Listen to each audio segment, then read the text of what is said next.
I'm sitting on there. Yes. Thank you very much, Professor Honneth, for this really insightful and thought-provoking lecture on such a pressing issue that we face today. And I'm sure we're going to have a very lively discussion. Now, before we open the floor for a general discussion, for questions from the audience, we will have 3 short comments on Professor Honneth's lecture by Professor Smile Rapic from University of Wuppertal, by Professor Snježana Prijić-Samaržija from the University of Rijeka, and myself. I believe, Professor Rapic, you can sit down as well, and we will speak in those microphones. And then after Professor Honneth gets the opportunity to respond to our short comments, we will open the floor for a general discussion.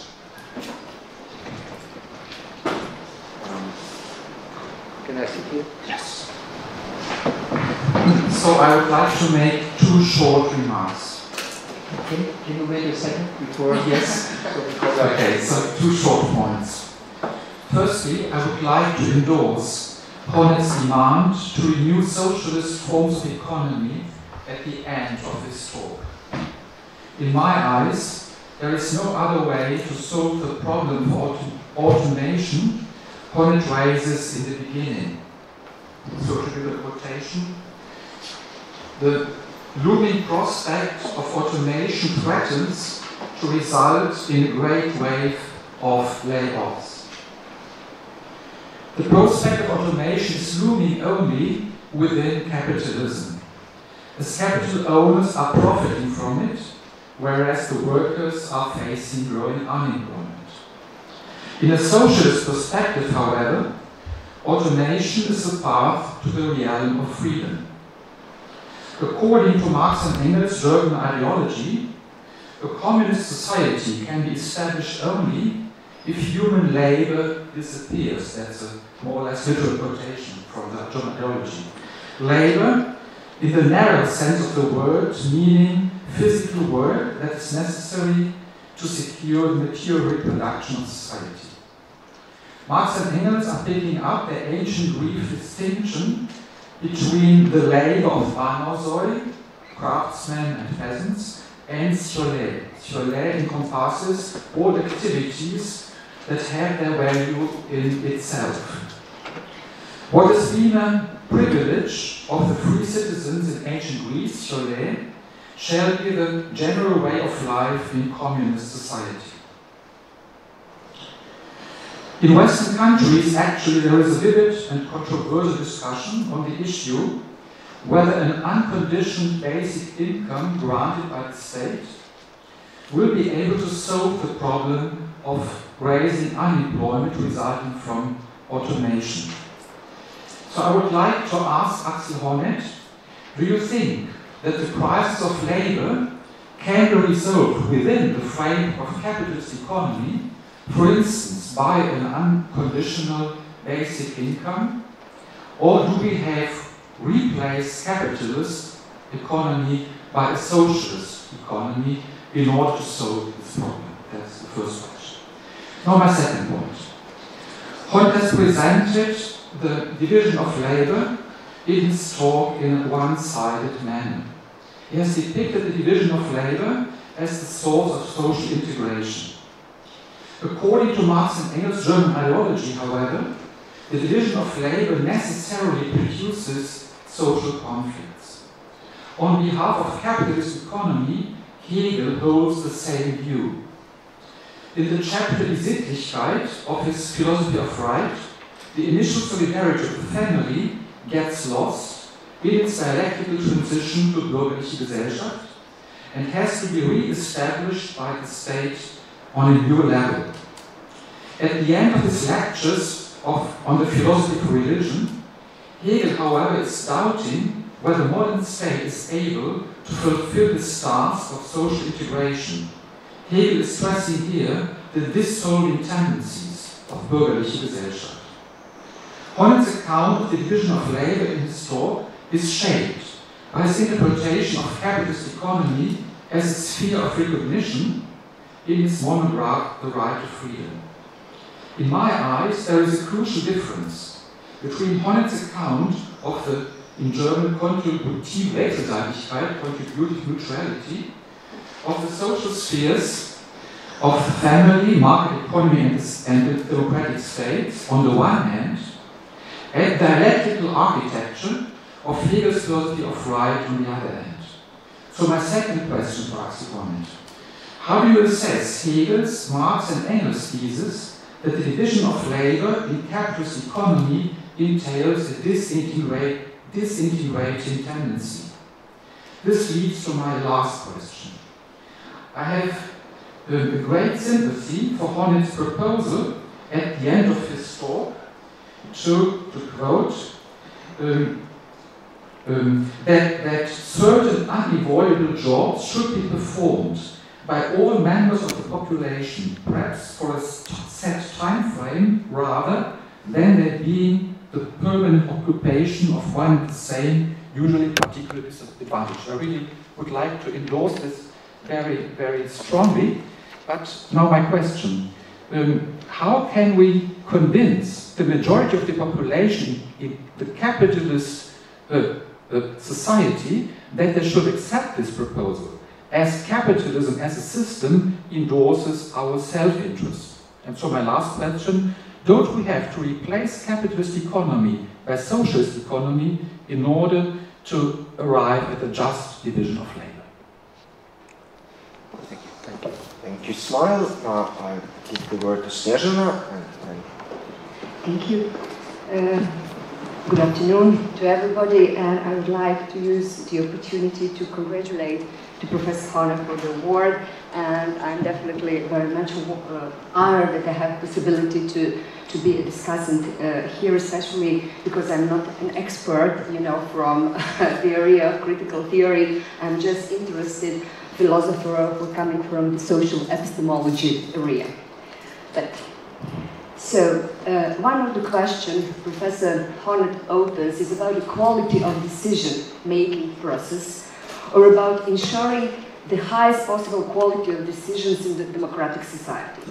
He identifies, as we heard, inclusion, social integration, and social cohesion, or social cooperation, and participation in the widest sense as the key element that improves the fairness of decision-making process. If society ensures the widest possible inclusiveness, decision-making process and decisions thus made would be of the highest quality. I cannot agree more that the inclusiveness and participation are the key elements of the fair decision-making in democratic society. However, the crucial question for Honneth is what is the best social resource, tool for ensuring or even for causing the inclusiveness. Instead of communication or deliberation as a cohesive social element proposed by Tocqueville and Arendt, he appeals to Mark Durkheim's proposal that economic working conditions, that appropriate division of labor will cause the most effective inclusiveness and consequently the best decisions.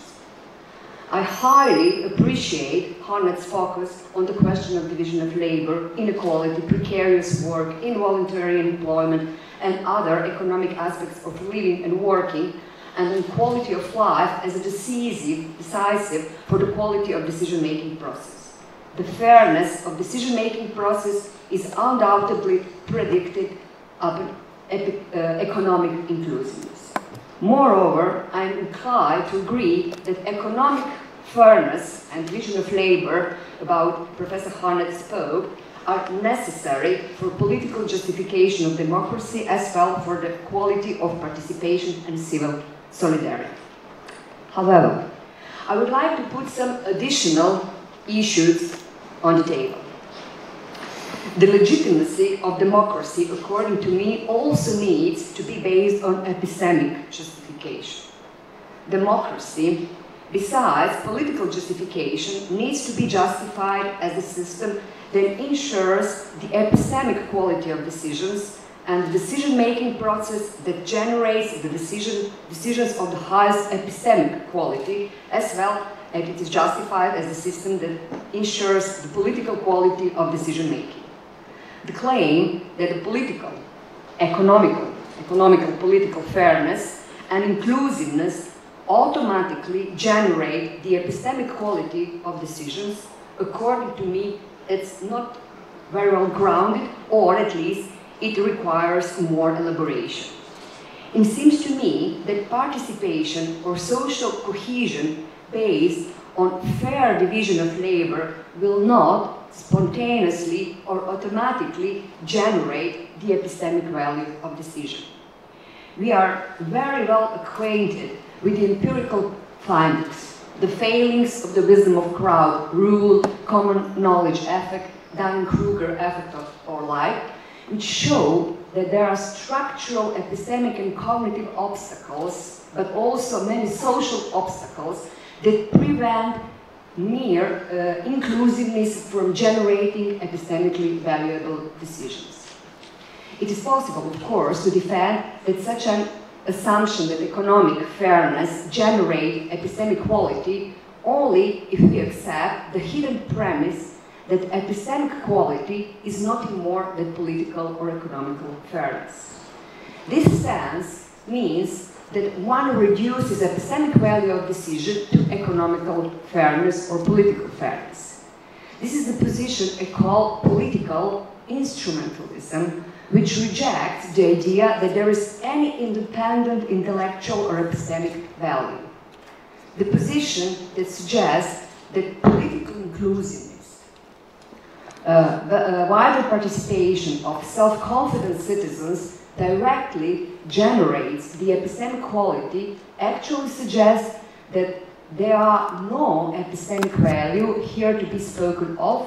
Everything is just about social and political justice. In short, I call this, I think that it is a kind of epistemic nihilism. Epistemic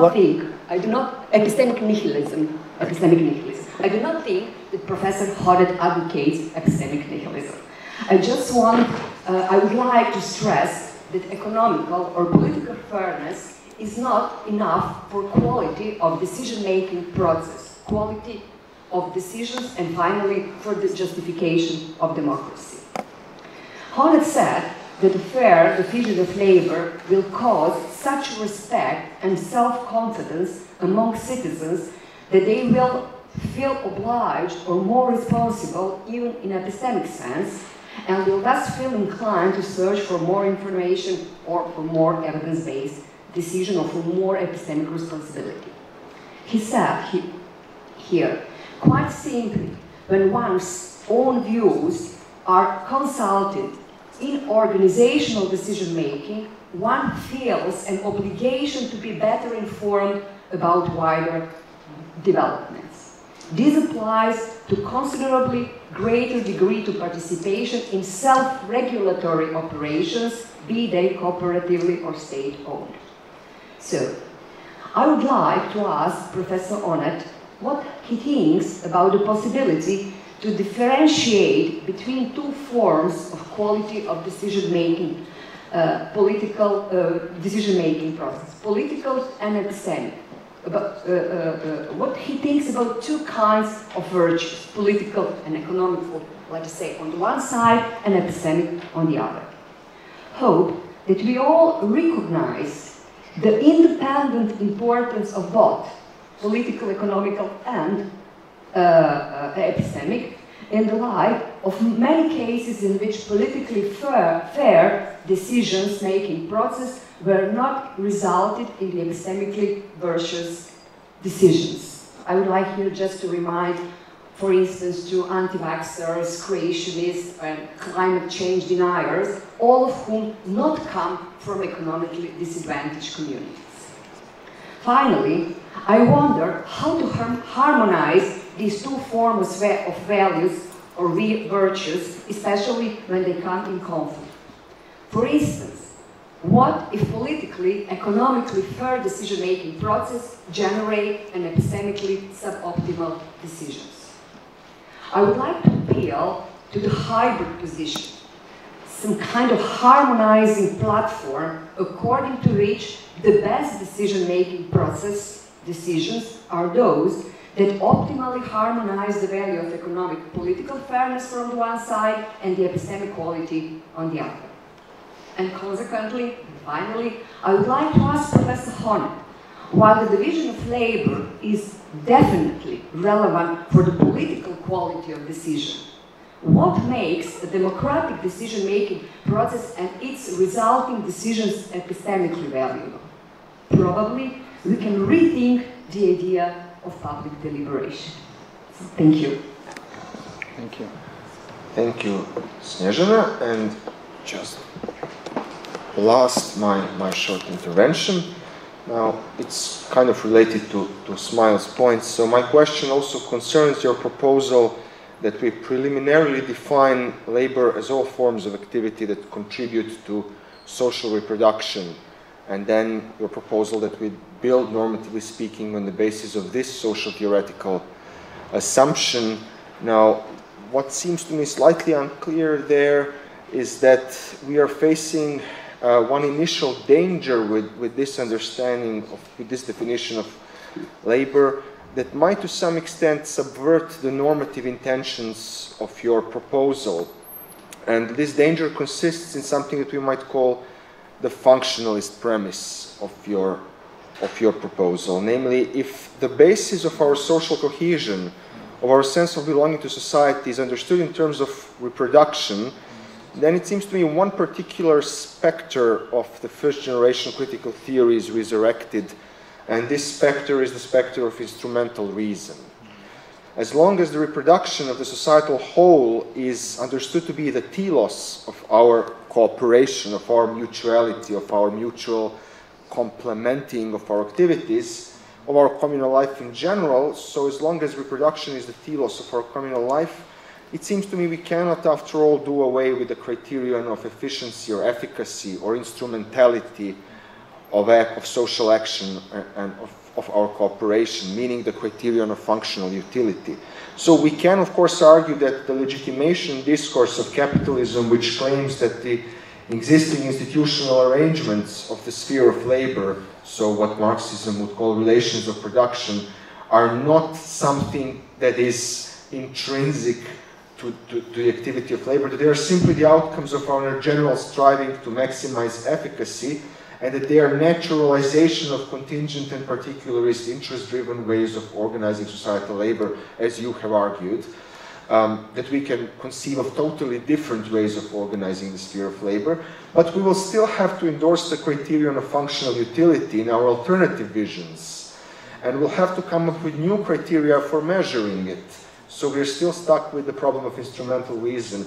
And then you still end up in the end with what I would like to call an isomorphy between the capitalist division of labor and the alternative vision, the more humane one. And this isomorphy, as I'll try to explain just shortly, might subvert the emancipatory potential of the alternative that is proposed. Now, first of all, the question is raised, where is in your model, which is based on this premise that one recognizes one's own contribution to the reproduction of societal whole as valuable, and on the basis of this recognition develops a positive self-understanding also in relation to political collective will formation. First of all, the place of radical social critique and the place of what might be called the subversion of the reproduction of the existing totality is somewhat unclear. So what I'm referring to is what might be called the labor, under quotations, of professional political activists, professional revolutionaries, and engaged intellectuals. So this kind of labor is unclear. It doesn't contribute to reproduction, it actually subverts reproduction, but with the view of transforming the whole system of reproduction on a qualitatively new basis. And now, if this is a legitimate activity within the democratic public sphere, and I guess nobody would contest that radical social critique and radical transformation are legitimate aims in the democratic public sphere, then these legitimate aims might actually end up being normatively subverted from the direction of the sphere of labor if the principle of reproduction is the one that serves as the foundation for the reorganization. But more importantly, it seems to me that we need to establish a kind of normative link between social reproduction and the ultimate goal of our communal life And that, it seems to me, as well, in your perspective, has to be individual self-realization within intersubjective relations, what you usually term as social freedom. So realization of autonomy within the spheres of intersubjective relations. Which means basically the telos of social reproduction has to be personal self-realization. Now, if we don't make this normative link, it seems to me we will have to end up reintroducing through the back door problems of hierarchization of work, problems of differential esteem within the sphere of labor, because we'll ultimately have to specify what are the conditions of a successful reproduction of the societal whole. And that is the ultimate goal, successful reproduction. On the other hand, if we draw this normative link between reproduction and the final goal of reproduction itself, the personal self-realization, or in the words of first-generation critical theory, you might say realization of the still unrealized potentials of reason that are inherent in the already existing institutional reality. That would be the kind of essentialist language of the first generation of critical theory. Then we will have to make the argument that the sphere of labor includes all those activities which contribute to the reproduction and improvement of the conditions for the actualization of the potential of reason. It seems to me only then we can do away with the criterion of functional utility, instrumental reason, and its inevitable consequence, which is this kind of zero-sum game of societal esteem of particular forms of labor based on the idea of which one contributes more to the functional reproduction of the whole. And it seems to me only then are the spheres of democratic will formation, the sphere of labor, reconciled, let's say, in the sense that both are now open for the possibility of radical critique and subversion of the existing state of societal reproduction. So if a given institutional form of reproduction is seen as neutralizing the potential of reason, or neutralizing the potential of bringing about more rational forms of human intersubjectivity, new forms of personal self-relation that are forms of self-realization, then we can say that this form, the existing form of social reproduction, is preventing certain groups of actors from being able to attain experimental self-realization. Thank you. Yeah, thank you very much. Many questions, and I'm not sure whether I can answer them all sufficiently. And maybe I have to take some questions out, because, I mean, how much time do I have? Until 8. 1 hour, 2 hours, 3 hours? 45 minutes, 40 minutes, let's say.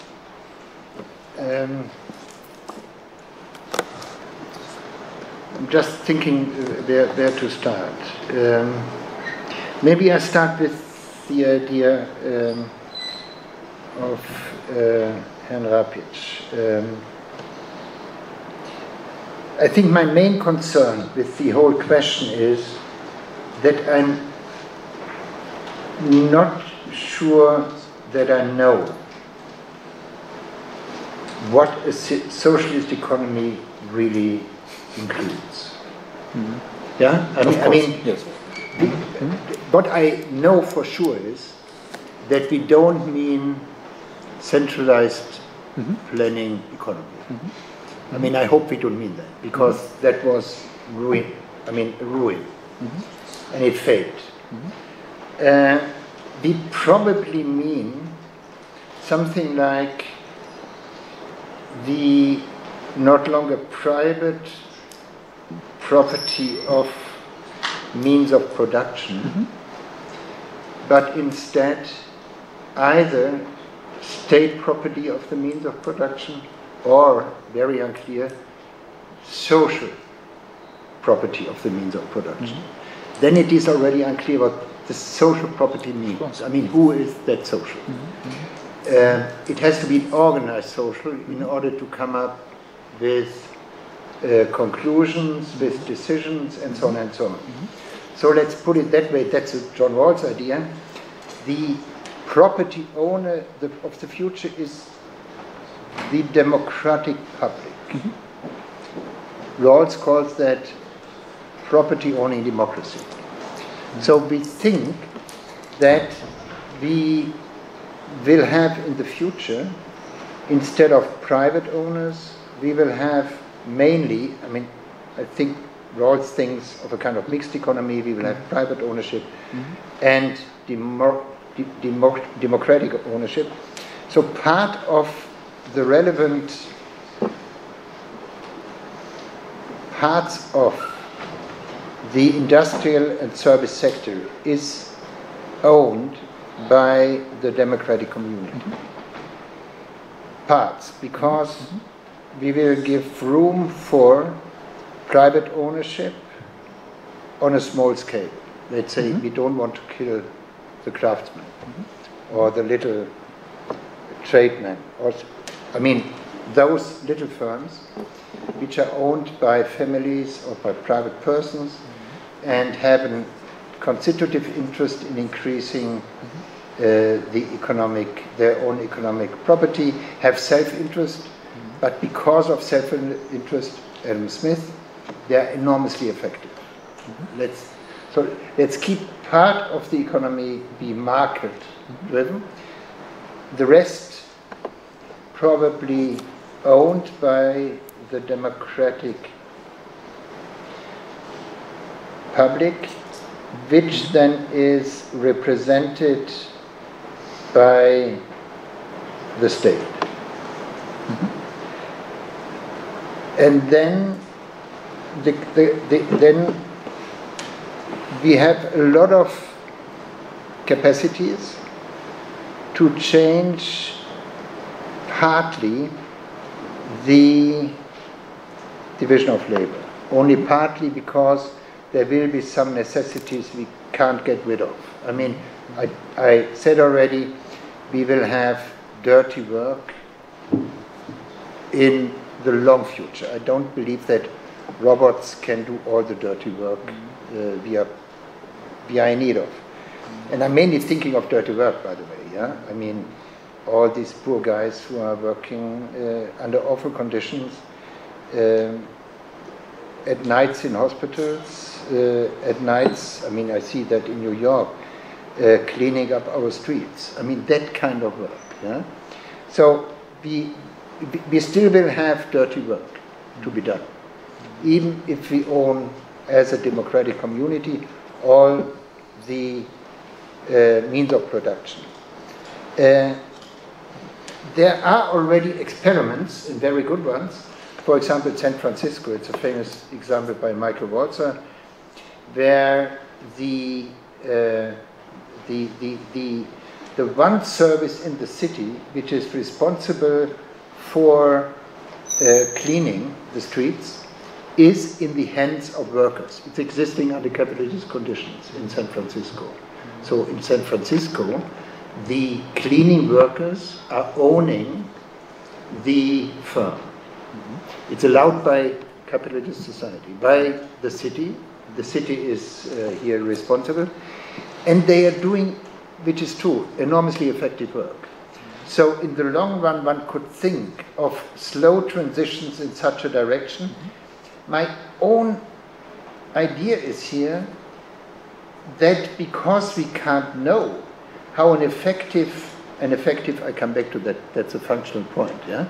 How an effective socialist economy will be look like in the future. We have to go step by step in proving how far we can go without losing the efficiency we need. And there is a lot of efficiency we need. We even need more in order to counterbalance the climate catastrophe. We even need more efficiency, I think, in our economic organization than we did until now. So I think we don't disagree in principle. We only disagree that I don't believe that I have sufficient knowledge of how a socialist economy would look like, which is the reason that I think all socialist movements should be in principle experimental movements. They should try to figure out how far we can go, how far we can get rid of the market, where we will need the market, where there will be a huge demand for getting rid of the market, housing, for example, yeah, should be probably not a market-driven economy, and where we will, out of different reasons, be in need of market mechanisms. I'm sure there will be some niches, some areas where we will need the market in order, for example, consumption. It might be that certain consume areas are better organized by a market, controlled market, not an unregulated market, than by, I don't know, state-owned economy. So I think because, I mean, the main difference is simply, I don't know what a socialist economy will consist in. And I think we have to figure that out in the future. A socialist economy is under two constraints. First, it has to be effective.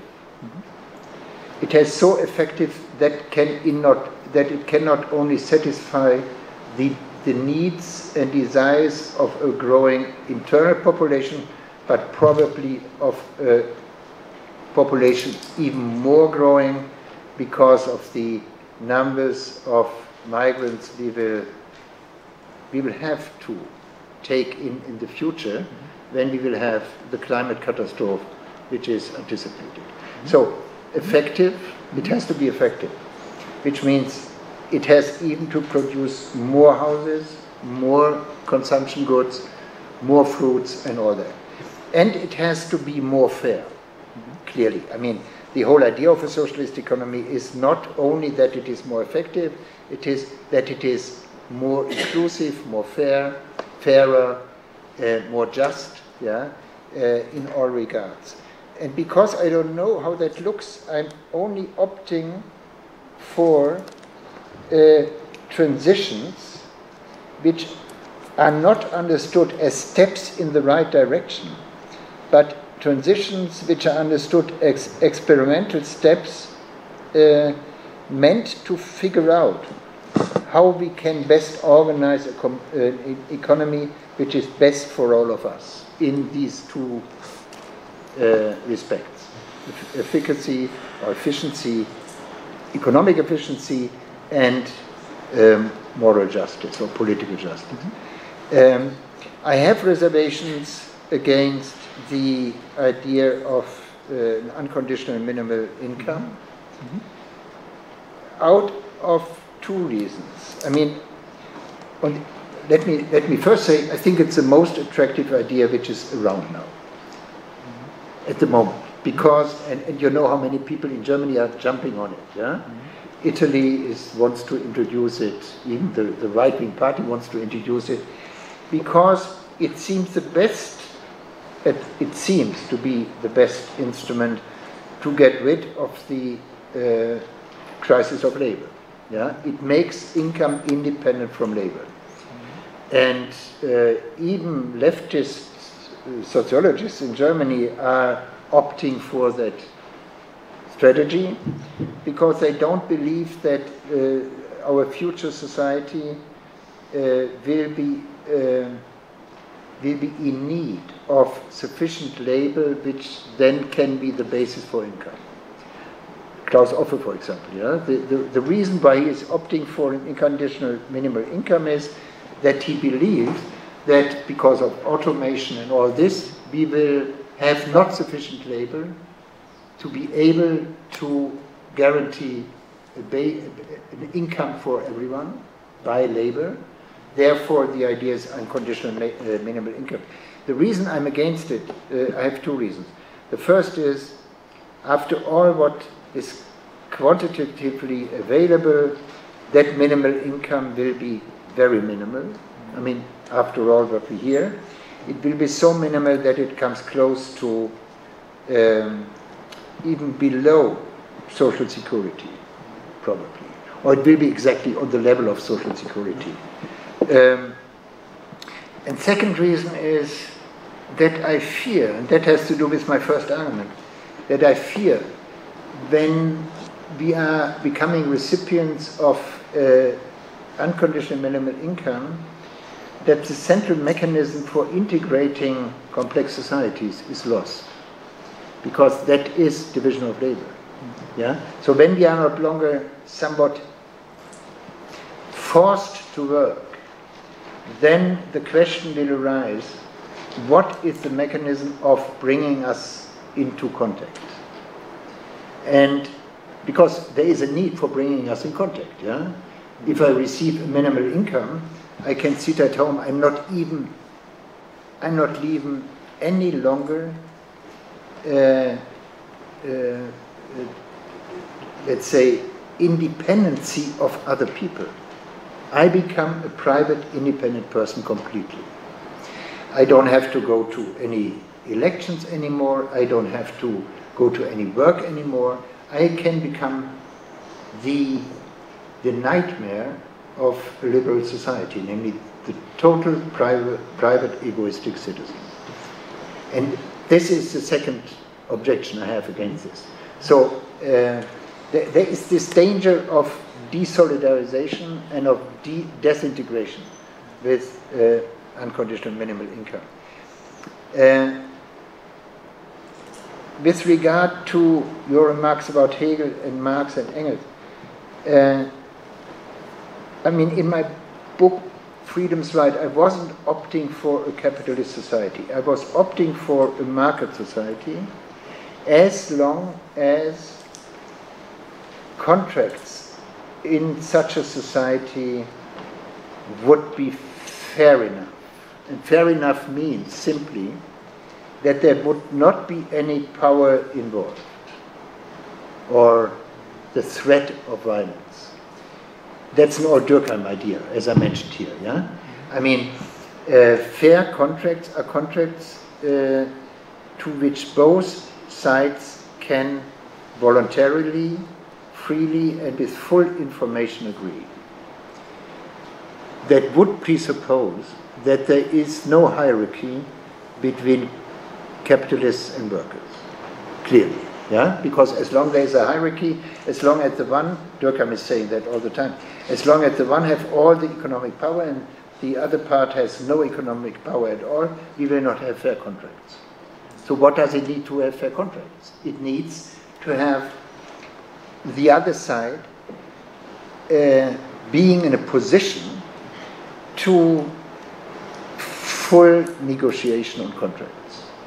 The idea of unions was established because of that. Yeah? The idea of unions in the beginning, when the unions were created, Gewerkschaften, was to improve the negotiation power of the working class, the working class.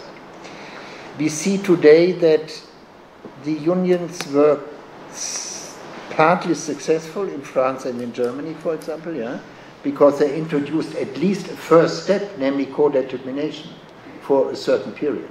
For a certain period, we had in Germany, West Germany, co-determination, which means the workers had the right to decide, to co-decide, first the working conditions, the payment, and even the goals, sometimes, of the production, which was a huge success. I mean, if you think of what we have now, and if you think of what we had 100 years ago, this was an enormous improvement. And my only idea here is to be modest and to think that these are already very important steps, which we have to defend and which we have to increase. So, in that sense, I'm deeply a reformist. And I'm enormously skeptical about even the employability of the category of revolution, because I not even know any longer what that means. Yeah. So when we talk about all this, we also should talk about whether the distinction between revolution and reform makes any sense today. But that's probably another question. So my idea was there, internal reforms of the market system in the direction of a market socialism would be the best to get. And the best to get is always for those which are the most suffering from the conditions. And these are today mainly those working in the service sector in the most unqualified ways. Yeah? I mean, what can we do for those? And not in 200 years, but now, today, because they are suffering. And they are suffering so much, and we know already that their children will have the same future as they have. So what can we do today in order to change their situation?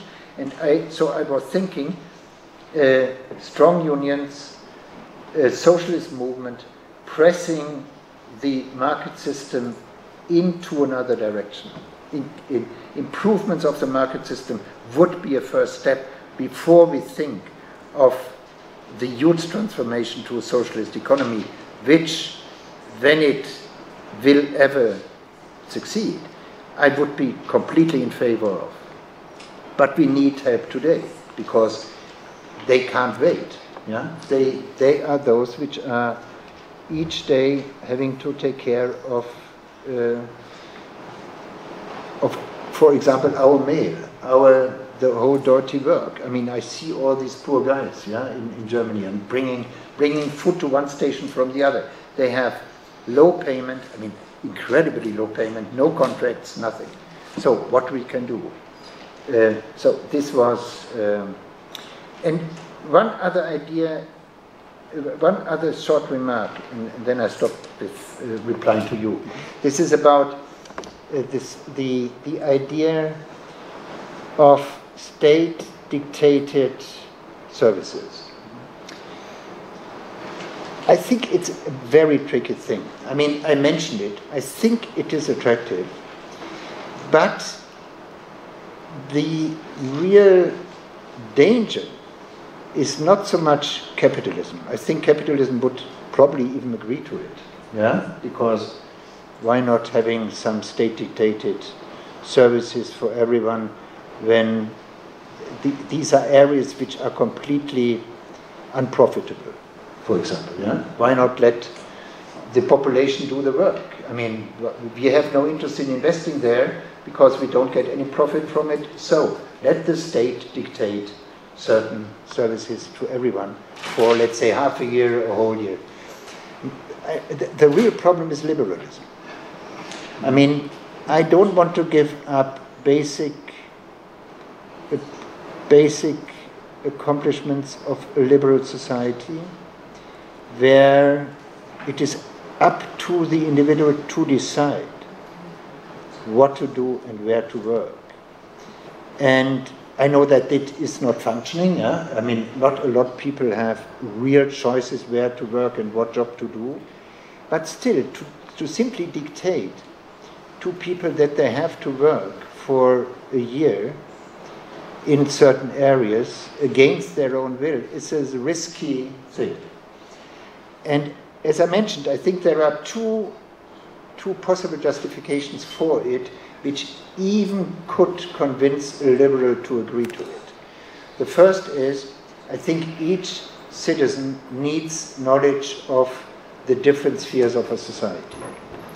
It was, I have to say, it sounds strange, it was the advantage of military service that you had to go as a man, mainly male, but later also women, you had to do a service which brought you in contact with other social groups and classes.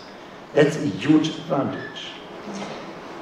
We are not longer in favor of military service, at least I'm not in favor of military service, but because, at least in Germany and in other countries, military service is not longer obligatory, we have to think of replacements for military service, because there is a lack of knowledge in the population about the different stratas and social classes. And therefore I think this is, I called it a virtue argument for state service, probably. There is another reason, and that other reason you mentioned, because there is so many work which is so dirty that it is really bad to believe that it should be always one and the same group to do that work. And my own experiences are here coming from some wonderful, still democratic areas in New England. In New England you have communities which are doing the street cleaning on a communal level. This is obligatory. Each one who is living in a certain village or in a certain small town has to do that kind of work, cleaning work. I think it's fantastic. And you have to ask yourself whether this is not thinkable on the level of more complex, bigger societies. Yeah? So, now to the very difficult question about epistemic nihilism. Maybe I proceed in 2 steps. First, democratic participation was famously brought into the view out of epistemic reasons, as you know. I mean, or as I think would be good to remember. There's this one famous article by Hilary Putnam, who says that the argument for participation is an epistemic argument. And the epistemic argument is that decision-making is the better, the more voices are heard. That's the epistemic argument for participation. But I agree that this is no guarantee for epistemic good outcomes. It is one condition to increase epistemic good outcomes, but definitely not a guarantee. So I think one epistemic argument for a representational system is that the many, many voices which are heard, hopefully within the public sphere, and which are heard and articulated by active democratic participation, have somewhat to be filtered by additional concerns. And that filtering is best done by representatives which are elected. So I think we have a 2-step system, and I mean, we in fact have in most democracies a 2-level system. We have the public sphere, which is the field for political participation. Everyone should, as much as he or she is able to, participate at that sphere, yeah? Bringing forward arguments, counter-arguments, reservations, doubts, and so on and so on. And this is an enormously vivid, if it's functioning, and it's not longer functioning, because it needs a lot of preconditions we didn't talk about. For example, a very good informational system, yeah? Not private television, but public television, private radio, and all this. Public radio, newspapers, a very well controlled digital system probably, and so on and so on. So we have the public sphere as the first level of a democratic organized society, and then on a second level we have the law-making processes, which are those which bring about effects, binding effects. And I think this second level should have additional controls, which guarantee certain the quality of the epistemic outcomes, to increase the quality of the epistemic outcome, which means representatives which are required to be informed as good as possible, to have advisors from specific fields, to work within committees which have specific knowledge, and so on and so on. So, and in that sense, I agree. Political participation, I mean, to only think that an increase in political participation will increase the epistemic quality of democratic decision-making would be unrealistic. So, therefore, I believe we have this two-level system, yeah? And in that sense, I agree to it, yeah?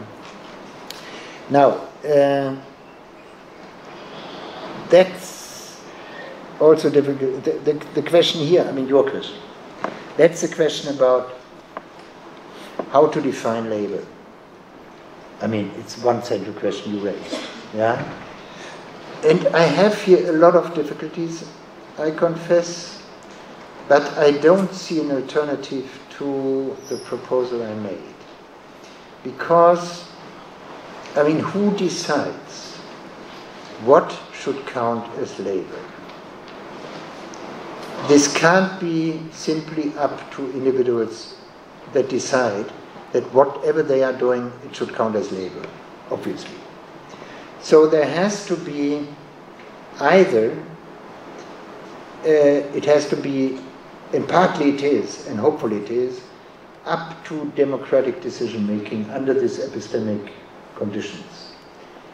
So that's one element. The other element is necessities. And I think it's wrong to say that to stress necessities is already the betrayal. Let's say, to count with necessities would be something like defending instrumental reason. That I don't believe. I think we have clear necessities of reproduction.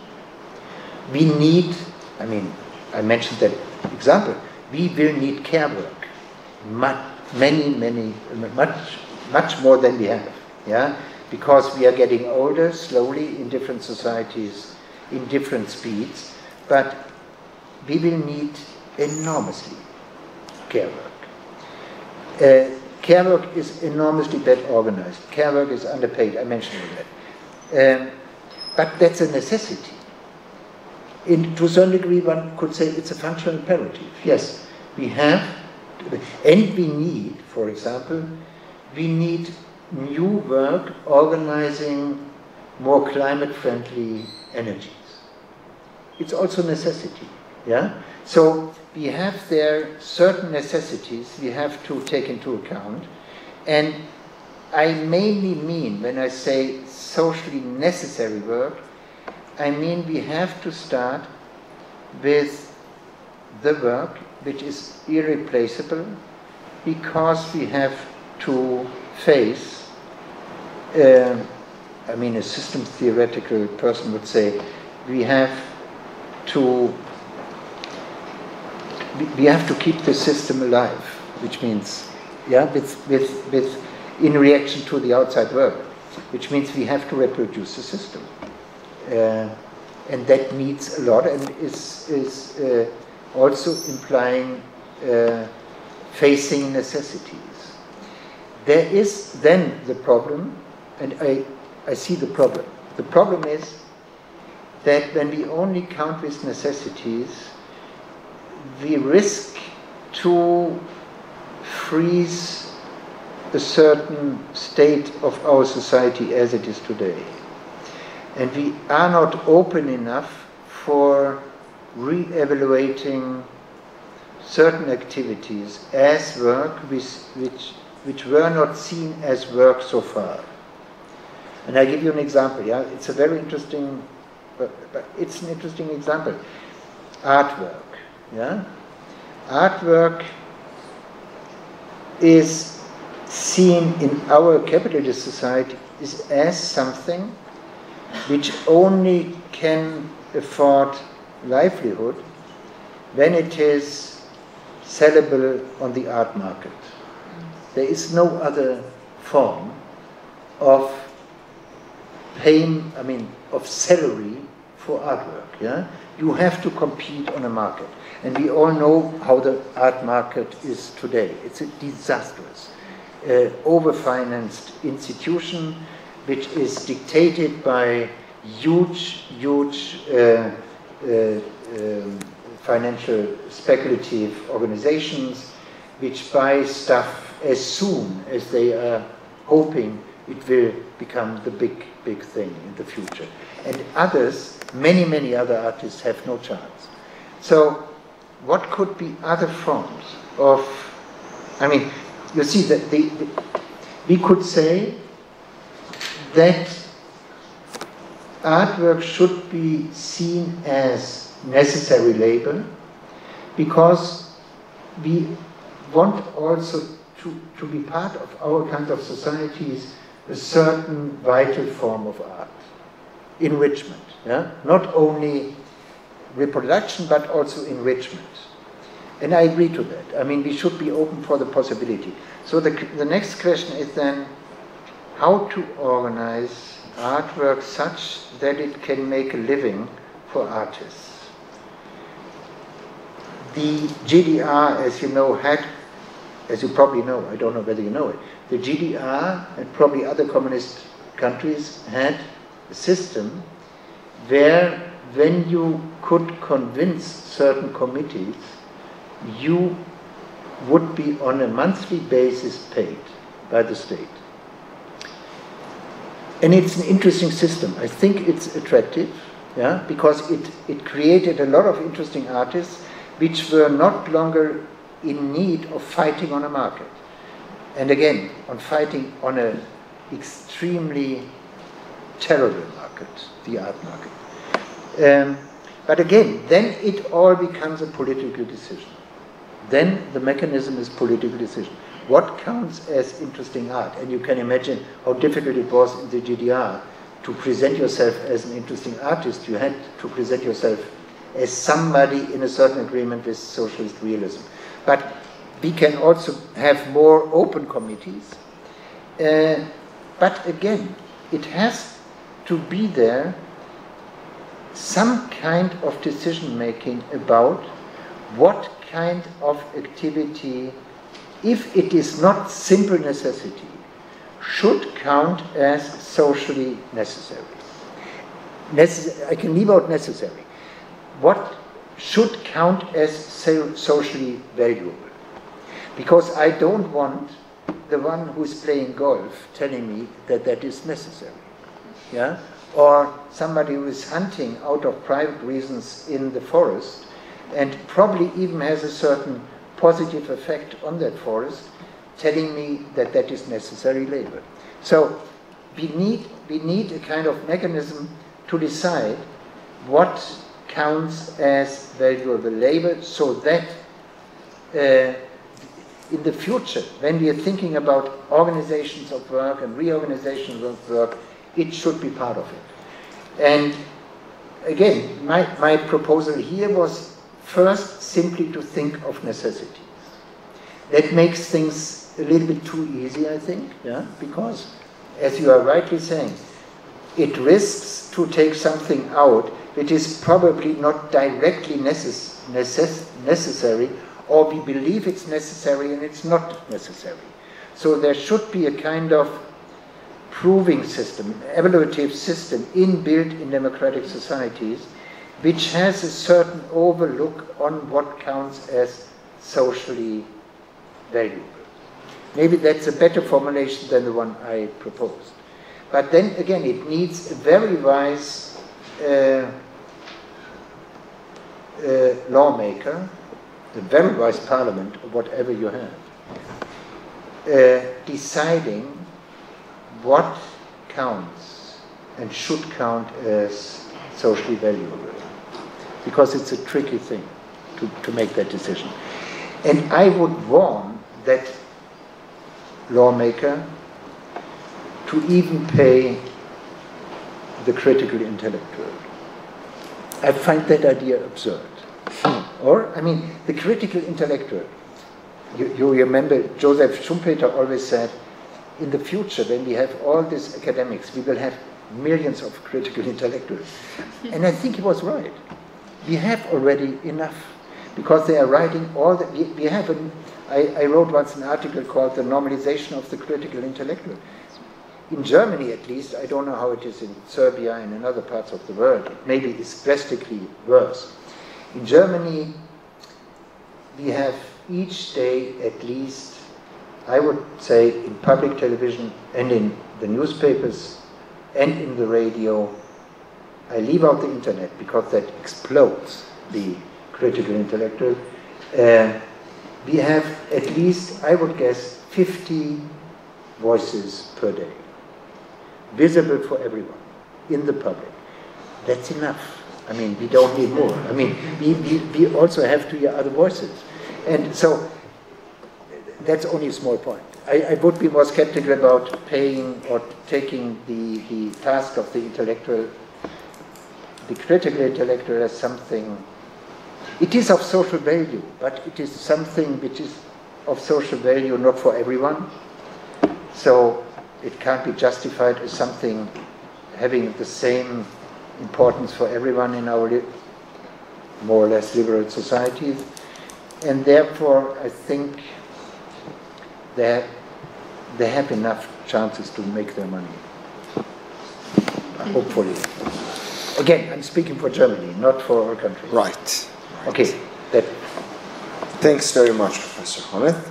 And now we still have a little bit time if people from the audience would like to also take part in the discussion. Please feel free to ask. Yes? I just compliment to your last comment. We have enough critical intellectuals. So, on this, at least In Germany, I think. In Germany. At least in Germany. Well, if this is so, then I would assume that there is in Germany a lot of new ideas how to organize the future society.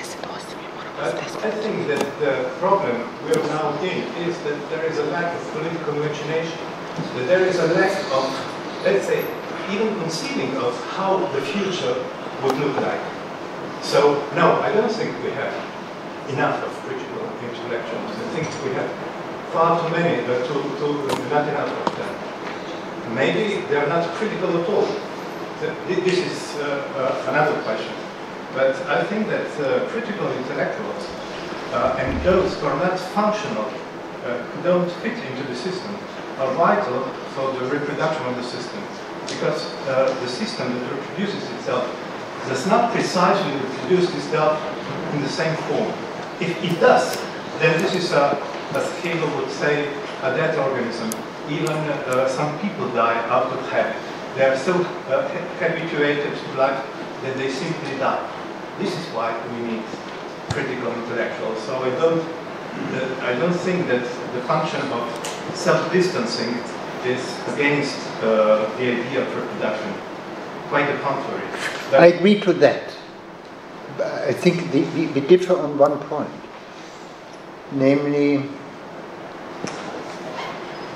whether imagination is an automatic property of a critical intellectual.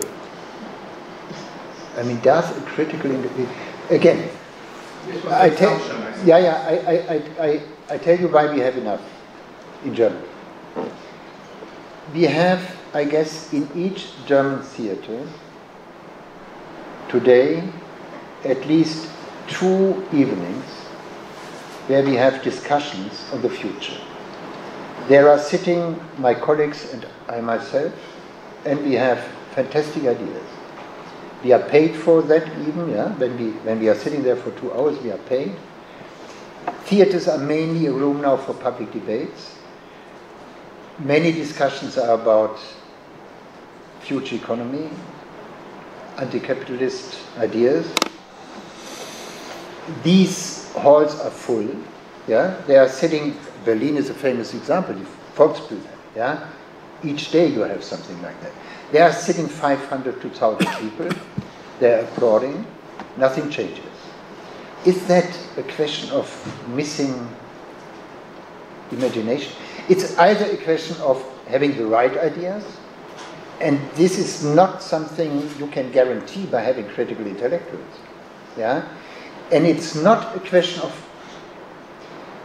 not seeing that critical intellect, that it needs critical imagination and it needs, again, new ideas in order for not only reproduce the system as it is. Yeah, I think we agree on that. It needs that critical mass, but the fact that this critical mass, which I think we have, is not effective enough, has other reasons. Either because those which should be the addressees of these intellectuals are not listening, or they are too skeptical, or they are too fatalistic meanwhile. They don't believe that there is something to change. Yeah, I think half of the German population believes the system is so complex and we are so much in control by anonymous powers like the financial market or the international world, the world market, that there is no room for change. So there can be even millions of critical intellectuals speak. They will not react because of that fatalism. So you see, I'm not against what you are saying. I make another empirical observation. I agree to your point. It needs those intellectuals. My empirical observation is we have them. The fact that they are not effective or that they are not producing something as in changing is not their fault, probably. They are creative enough. I think we have, I hope we have enough ideas. Yeah, we could do things better, but the fact that nothing is really changing is not because we don't have enough critical intellectuals. It has many other reasons. Thanks. Charles? Sure. Thank you very much for the talk. It was really, really interesting. So my question focuses on your way of dealing with Durkheim at the end and the tools you want to take from him. You mentioned that the first thing to do, we have to sort of, if you like, raise people's consciousness, show them that they're integral parts of this social reproduction.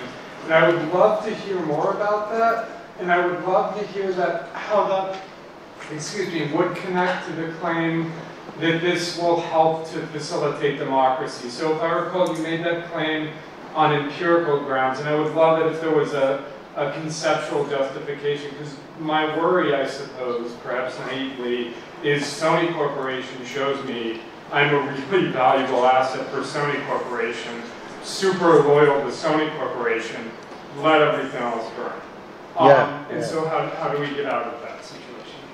Yeah, I mean, Durkheim had several ideas. The one, two I like most. The one is to introduce in the system what he calls occupational groups, which means they have to, I mean, coming from another tradition, you could say it's something like a council system within a still market system.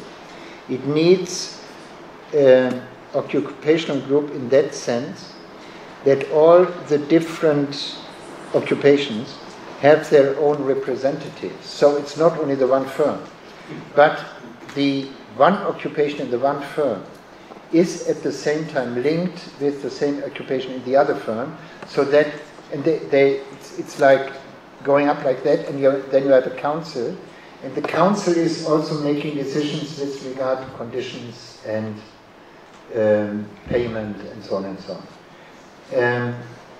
That's an interesting idea because it helps you to get an impression of the linkage between different stations within the economic system. The other is to try to find ways how you, from your own station, yeah, whatever the station is, by what means is it possible to become more aware to what degree your own station is dependent on other stations. So let's take the following example. I'm a professor at the university and I have no idea who is helping to bring me the mail each day on my desk. It's a long chain of occupations. Yeah, it starts somewhere. For example, in the United States, there are some people working in the mail service, bringing a letter. This is now before the internet, but let's take it like this. To an airplane, there you have pilots. There you have workers who bring the boxes of letters into the airplane. Then you have people working on the Frankfurt airport, taking the boxes, the enormous boxes with letters out, and so on and so on. And it ends somewhere in the university, where there is a poor servant sitting and has to distribute letters. I'm receiving the letter Friday morning and have no idea about that chain. So Durkheim was asking, what can we do in order to make that chain more transparent, so that we at least know what we are depending on whom we are depending in that long, long division of labor. Yeah, everyone seems to be specialized on something. I'm specialized as a professor for teaching and research, but I'm completely unaware of my place in the whole division of labor. So there might be symbolic means to make that more transparent. It might be even obligations. Yeah, for example, why not? Some ideas they had introduced in the GGR were actually quite good. Yeah, for example, each firm was obligated to represent all those in the different occupational fields in that firm by making them public in the firm. I think that's a wonderful idea. Yeah. Or even, I mean, one other idea of the GDR was to make certain jobs transparent and visible, yeah, by the public system. I think also that is a very good idea. I mean, to upgrade certain occupational fields which are normally not visible. We sometimes not even know what kind of dirty work or other kind of works are necessary at certain stations in our society because we are not informed enough. Yeah? So increasing transparency by either symbolical media or by occupational groups, that were some of the ideas Durkheim had. And I think they are still worthwhile. Okay, we just have time for one short question. Okay, thank you very much. Especially if you allow me a personal remark, I have tried to invite you to Belgrade 10 years ago. Yeah. I didn't succeed, so I'm glad. I'm sorry. Today. You made several times references to psychological issues or psychological criteria. I think this is very important. What I was missing, especially having in mind critical theory of society as a framework, well, I didn't hear any reference to psychoanalysis as a psychological theory. And so what would be your position nowadays to that? I think that according to the criteria, if the outcomes are irrational, then we need references to some theory which is not confined, psychological theory, to consciousness. And the idea of rational public able to take rational decisions is a wonderful idea, but it seems it doesn't work. So it could be different reasons for that, but I think it should be certainly taken into account that there are some other mechanisms. Sure. Yeah. And so what means do we have or don't have to deal with them, or to make them somehow working for good or common good. So this would be my question or my worries. Yeah, I don't know. I don't see that psychoanalysis directly could help me in this specific regard. It would be of help in other regards, definitely. Yeah? For example, when you are talking about the fact that probably, at least in Germany, but I also believe in France or in England, there is a sufficient number of intellectuals, critical intellectuals, but the effect is very low. And one starts to ask, why is that the case? Why is a huge part of the population somewhat obviously at the moment not willing to opt for more drastic changes, yeah, then I think certain ideas of mass psychology, of a psychoanalytic informed social psychology should come into play, but not in direct connection with the questions I was raising here. So I believe that there is a huge place for psychoanalysis in the theory of society, namely whenever, as you said, we are confronted with indications of certain social pathologies, and I don't know whether I should speak of irrationalities, but because that's a complicated notion, but whenever we have the impression that there are groups which are acting against their relatively clear own self-interests, then I think psychoanalytic explanations, or kind of psychoanalytic explanation, social psychological explanation, is necessary. And the same is definitely true for the individual, not only for groups, for individual even more so. But with regard to the division of labor, I don't know where I would be in need of making use of psychoanalytic explanations. Maybe effects of unemployment are better understood when we have certain. Definitely, these are psychological researches, yeah? What are the effects of unemployment? But I'm not sure whether I would need exactly psychoanalysis. I mean, Maria Roda was sociologist and psychologist, the one who did that. But she wasn't a psychoanalyst. She was informed by psychoanalysis, but she was a psychologist which had a very good eye for ordinary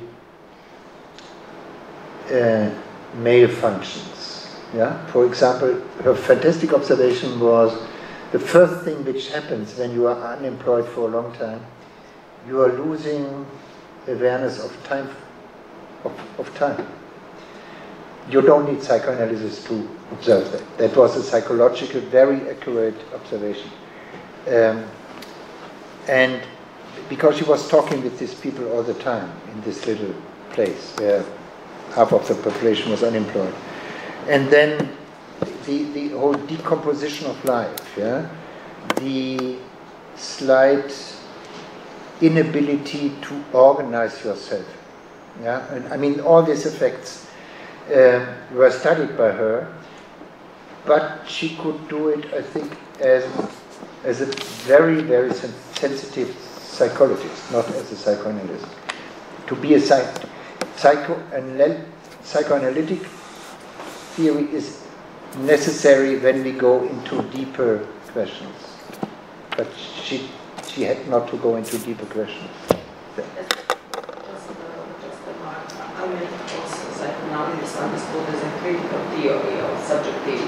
Yeah, but sure, I understand. But yeah, we can raise a lot of questions. For example, all the questions why,